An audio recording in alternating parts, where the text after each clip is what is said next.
അമ്പലപ്പുഴയിൽ ദൃശ്യം മോഡൽ കൊലപാതകം. കരുനാഗപ്പള്ളിയിൽ നിന്ന് കാണാതായ സ്ത്രീയെ അമ്പലപ്പുഴയിൽ കരൂരിൽ കൊന്നു കുഴിച്ചിട്ടു. കരുനാഗപ്പള്ളി സ്വദേശിനി വിജയലക്ഷ്മിയാണ് കൊല്ലപ്പെട്ടത്. ആലപ്പുഴയിലെ കരൂരിലെ പ്രതിയുടെ വീട്ടുവളപ്പിൽ നിന്ന് മൃതദേഹം കണ്ടെത്തുകയായിരുന്നു. പ്ലെയർ ഉപയോഗിച്ച് തലയ്ക്കടിച്ചാണ് കൊലപ്പെടുത്തിയതെന്നാണ് സുഹൃത്തായ ജയചന്ദ്രൻ പോലീസിന് നൽകിയിരിക്കുന്ന മൊഴി. ഈ മൊഴിയുടെ ചുവട് പിടിച്ചാണ് അന്വേഷണം നീങ്ങിയത്.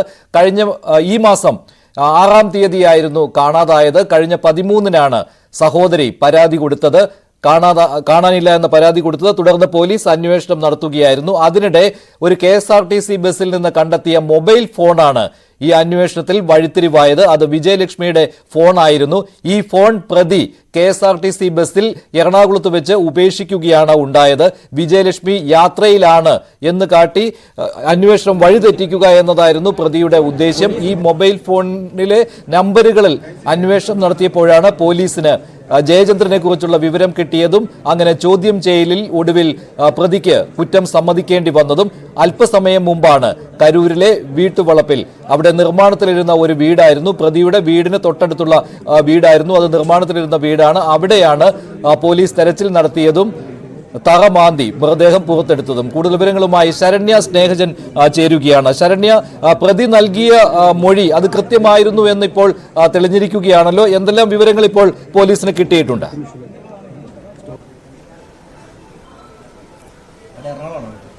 മഞ്ജുഷ, പ്രതി നൽകിയ മൊഴി 7-ാം തീയതി ഇവരെ കൊലപ്പെടുത്തി എന്നുള്ളതാണ് പ്രതി പോലീസിന് നൽകിയിട്ടുള്ള മൊഴി. പക്ഷേ 8-ാം തീയതി ഈ മൃതദേഹം കുഴിച്ചെടുത്ത സ്ഥലത്ത് ഒരു കല്ലെറിൽ കർമ്മം നടന്നിട്ടുണ്ട്.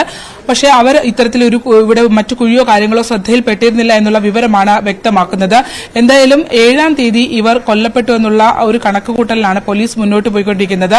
ഇപ്പോൾ മൃതദേഹം ഇവിടെ പുറത്തെടുത്തിട്ടുണ്ട്. ഈ അമ്പലപ്പുഴ കരൂരിലെ ജയചന്ദ്രന്റെ വീടിനോട് ചേർന്നുള്ള തൊട്ടടുത്ത വീട്ടിലാണ്, കോമ്പൗണ്ടിലാണ് ഈ മൃതദേഹം ഉള്ളത്. ഒപ്പം ഇൻക്വസ്റ്റ് നടപടികളടക്കം പൂർത്തീകരിക്കുന്നതിന് വേണ്ടിയുള്ള ഇൻക്വസ്റ്റ് നടപടികൾ പൂർത്തീകരിക്കുകയാണ് ഇപ്പോൾ ഇവിടെ നടന്നുകൊണ്ടിരിക്കുന്നത്. മൃതദേഹത്തിലെ വസ്ത്രങ്ങൾ നീക്കം ചെയ്ത നിലയിലായിരുന്നു. അതുകൊണ്ട് തന്നെ ഇപ്പോൾ ഈ പ്ലാസ്റ്റിക് ഷീറ്റുകൾ വലിച്ചിട്ട് മൂടി അവിടെയാണ് ഈ നടപടിക്രമങ്ങൾ കാണിക്കുന്നത്. മൃതദേഹമോ മറ്റു കാര്യങ്ങളോ ഒന്നും തന്നെ പുറത്തേക്ക്, അതിന്റെ ദൃശ്യങ്ങളൊന്നും തന്നെ പുറത്തേക്ക് വിടാൻ കഴിയാത്തൊരു സാഹചര്യത്തിലാണ് പോലീസ് ആ രീതിയിലാണ് ഇത് കൈകാര്യം ചെയ്തുകൊണ്ടിരിക്കുന്നത്.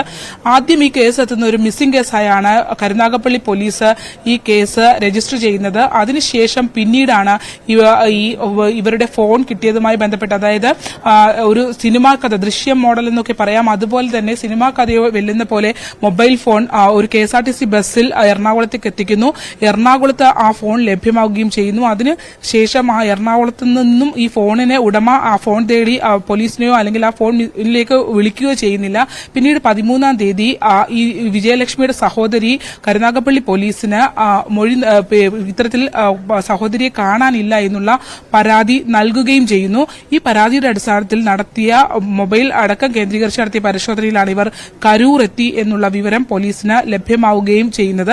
തുടർന്ന് ആണ് ഇവർ ഇത്തരത്തിൽ ഈ കരൂരിൽ കൊല ചെയ്യപ്പെട്ടു എന്നുള്ളത്, അതായത് ആൺസുഹൃത്തായ ജയചന്ദ്രനെ കസ്റ്റഡിയിലെടുക്കുന്നു. തുടർന്ന് നടത്തിയ അന്വേഷണത്തിലാണ് ഈ ജയചന്ദ്രൻ ഇങ്ങനെ ഒരു, ആദ്യഘട്ടത്തിൽ അയാൾ സമ്മതിച്ചിരുന്നില്ല, ഇങ്ങനെ ഒരു കൊലപാതകം നടത്തി എന്നുള്ള വിവരം അയാൾ സമ്മതിച്ചിരുന്നില്ല. പക്ഷേ പിന്നീട് അയാൾ ചോദ്യം ചെയ്യൽ, തെളിവുകൾ വെച്ചുള്ള ചോദ്യം ചെയ്യലിൽ ഇത് കൊലപാതകം നടന്നു എന്നുള്ള കാര്യം സ്ഥിരീകരിക്കുകയും ചെയ്തു.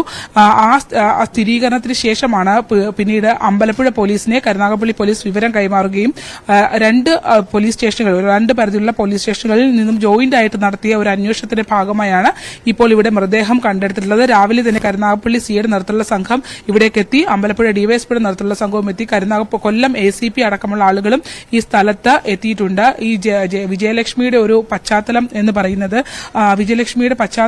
പറയുന്നത് തന്നെ ഈ രീതിയിൽ ഇവർ പണം പലിശയ്ക്ക് കൊടുത്തിരുന്ന ഒരു സ്ത്രീയാണ്. ഒപ്പം തന്നെ പല ഘട്ടത്തിൽ ഇവരുമായി, അതായത് ഒന്നിലധികം ആൺസുഹൃത്തുക്കൾ ഉണ്ട് എന്നുള്ളതും പോലീസ് സ്ഥിരീകരിക്കുന്നുണ്ട്.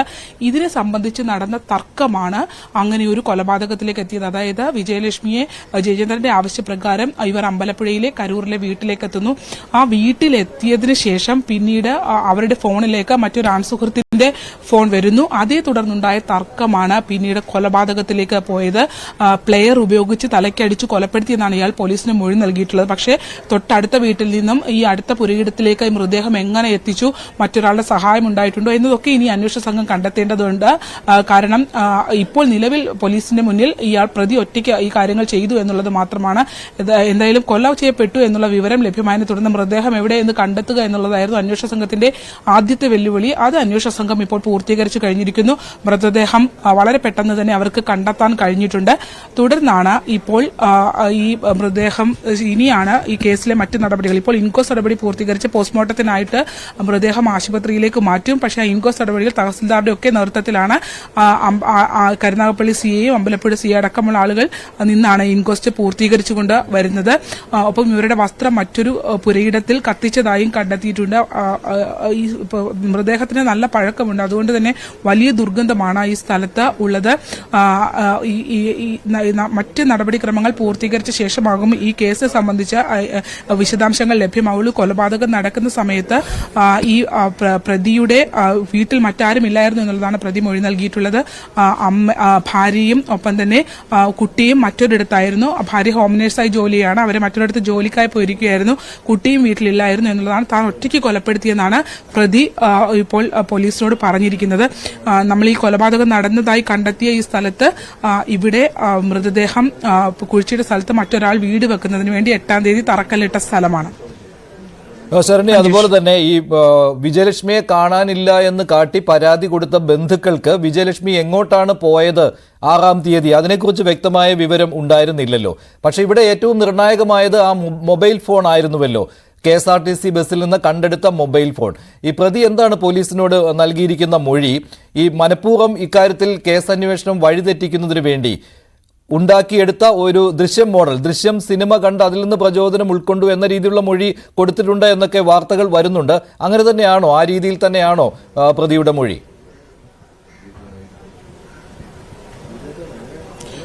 അതെ, തീർച്ചയായിട്ടും മഞ്ജുഷ. ആദ്യം ഈ മൊബൈൽ ഫോണാണ് പോലീസിന് കിട്ടുന്നത്. എറണാകുളം പോലീസിന് KSRTC ബസ്സിൽ ഉപേക്ഷിച്ച നിലയിൽ ഒരു മൊബൈൽ ഫോൺ കിട്ടുന്നു. പിന്നീട് ഈ മൊബൈൽ ഫോണിന്റെ ഉടമ ഈ മൊബൈൽ ഫോൺ അന്വേഷിച്ച് ആ ഫോണിലേക്ക് ഒരു കോള് പോലും വരാതിരിക്കുന്ന ഒരു സാഹചര്യം ഉണ്ടാവുകയും ചെയ്യുന്നു.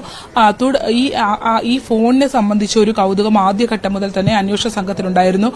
പിന്നെ ഈ വിജയലക്ഷ്മി താമസിച്ചിരുന്ന ഒരു പശ്ചാത്തലം, ഇവർ ഒറ്റയ്ക്കാണ് താമസിച്ചിരുന്നത്. ഒപ്പം ഇപ്പോൾ കരുനാഗപ്പള്ളിയിലെ പല മത്സ്യബന്ധനത്തിന് പോകുന്ന ആളുകൾ ഇവർ പണം പലിശയ്ക്ക് കൊടുക്കുകയും ഒക്കെ ചെയ്തിട്ടുണ്ട്. അത്തരത്തിൽ പണമിടപാടുകളൊക്കെ ഉള്ള ഒരു സ്ത്രീ, ഒപ്പം തന്നെ ഒറ്റയ്ക്ക് താമസിക്കുന്ന ഒരു സ്ത്രീയായിരുന്നു. അതുകൊണ്ട് തന്നെ ഇവര് മിസ്സിംഗ് ആണ് എന്നുള്ള വിവരം സഹോദരി അടക്കം തിരിച്ചറിയുന്നത് പോലും കുറച്ച് നാളുകൾക്ക് ശേഷമാണ്. 13-ാം തീയതിയാണ് അവർ പരാതിയുമായി പോലീസിനെ സമീപിക്കുകയും ഒക്കെ ചെയ്യുന്നത്. ആ സിനിമയോട്, നേരത്തെ മഞ്ജു സൂചിപ്പിച്ചതുപോലെ തന്നെ ആ സിനിമയോട് സമാനമായ രീതിയിലുള്ള സാഹചര്യങ്ങളുണ്ട്. അതായത് ഈ പ്രതി ബോധപൂർവം ഇതിനെ വഴിതിരിച്ചു വിടുന്നതിന് വേണ്ടിയാണ് മൊബൈൽ ഫോൺ എറണാകുളത്ത് KSRTC ബസ്സിൽ ഉപേക്ഷിച്ചത്. KSRTC ബസ്സിൽ ഉപേക്ഷിച്ചത്. അതിനുശേഷം പിന്നീട് ഈ എറണാകുളത്തേക്ക് ഇയാൾ പുറപ്പെടുന്ന സമയത്ത് ഇയാളുടെ മൊബൈൽ സ്വിച്ച് ഓഫ് ചെയ്ത വീട്ടിൽ പോയത്. അതിനുശേഷം അവിടെ എത്തിച്ചു. അതായത് മറ്റൊരിടത്തേക്ക് പോയി അവിടെയാണ് കാണാതായത് എന്ന് പോലീസിനെ തെറ്റിദ്ധരിപ്പിക്കുന്നതിന് വേണ്ടിയുള്ള അത്തരം ഇടപെടലൊക്കെ ഇയാളുടെ ഭാഗത്തുനിന്ന് ഉണ്ടായിട്ടുണ്ട്. പിന്നീട് ഇപ്പം മൃതദേഹം കുഴിച്ചെടുത്ത സ്ഥലത്ത് അധികം ആഴമില്ല. ഒരു 2 അടി 3 അടി താഴ്ചയിലാണ് ഇയാൾ മൃതദേഹം കുഴിച്ചിട്ടിരിക്കുന്നത്. വളരെ പെട്ടെന്ന് തന്നെ അന്വേഷണ സംഘത്തിന് മൃതദേഹം കണ്ടെത്താൻ കഴിയുകയും ചെയ്തിട്ടുണ്ട്. ആ മൃതദേഹം കുഴിച്ചിട്ടതിന് ശേഷം പിന്നീട് ഇത് പുറത്തേക്ക് വരുമോ എന്നുള്ളൊരു ഭയം കൊണ്ട് ഇയാൾ അതിന്റെ പുറത്ത് കുറച്ച് എംസാൻഡും മെറ്റലും ഒക്കെ ഇട്ടിട്ടുണ്ട്. അതിനപ്പുറത്തേക്ക് കോൺക്രീറ്റ് ചെയ്തോ അങ്ങനെയൊന്നും ചെയ്തിട്ടില്ല. മണ്ണ് തന്നെയാണ് ഉണ്ടായിരുന്നത്. ആ മണ്ണ് നീക്കം ചെയ്താണ്. കഴിഞ്ഞ ദിവസങ്ങളിലൊക്കെ കരുനാഗപ്പള്ളിയിൽ നിന്നും ചേർത്തലയിൽ അമ്പലപ്പുഴയിൽ നിന്നുള്ള അന്വേഷണ സംഘം ഇവിടെ എത്തി പലയിടങ്ങളിലായിട്ട് മണ്ണ് പരിശോധനയൊക്കെ നടത്തിയിരുന്നു. അതിനുശേഷം മൃതദേഹം ഇവിടെ ഉണ്ടെന്ന് അവർ ഏറെക്കുറെ ഉറപ്പിച്ച് തന്നെയാണ് അന്വേഷണ സംഘം പോയത്.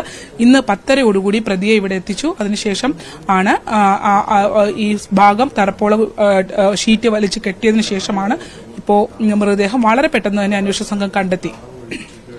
ഇതിലിപ്പോൾ ഈ പണി നടന്നുകൊണ്ടിരിക്കുന്ന വീടായിരുന്നല്ലോ, അവിടെ തറയുടെ നിർമ്മാണം നടക്കുന്ന സമയം ഈ പരിസരത്തൊന്നും ആരും ഇല്ലായിരുന്നു. ഇത് പകലാണല്ലോ ഇങ്ങനെ ഒരു കൃത്യം ചെയ്തിട്ടുണ്ടാവുക. അങ്ങനെയും പോലീസിനൊരു നിഗമനമുണ്ടോ? എന്താണ് അതിൽ പ്രതി പറയുന്ന കാര്യങ്ങൾ?